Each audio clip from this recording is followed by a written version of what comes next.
দাঁতে ব্যথা নিয়ে সৌদির দাম্মাম শহরের হাসপাতালে ভর্তি হয়েছিলেন ২৯ বছর বয়সী বাংলাদেশি প্রবাসী সোহেল রানা। টানা ২৫ দিন হাসপাতালে থেকে অবশেষে না ফেরা দেশে পাড়ি জমালেন তিনি। একমাত্র ছেলেকে হারিয়ে পাগল প্রায় সোহেল রানার মা বাবা।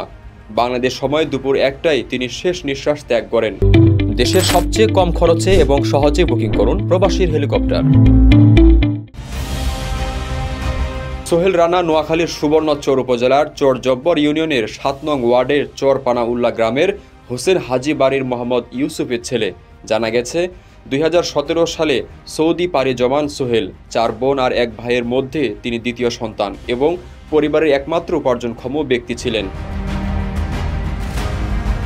সোহেল রানার ফুফাতো ভাই সৌদি প্রবাসী মোহাম্মদ মিরাজ গণমাধ্যমকে বলেন, গাড়ি চালানো শেষে হঠাৎ সোহেল রানার দাঁতে ব্যথা উঠে সে প্রায় দাঁত নিয়ে কষ্ট পেত। ১ জানুয়ারি হাসপাতালে ভর্তি করানো হলে ডাক্তার জানান তার শারীরিক অবস্থা দিন দিন খারাপ হচ্ছে।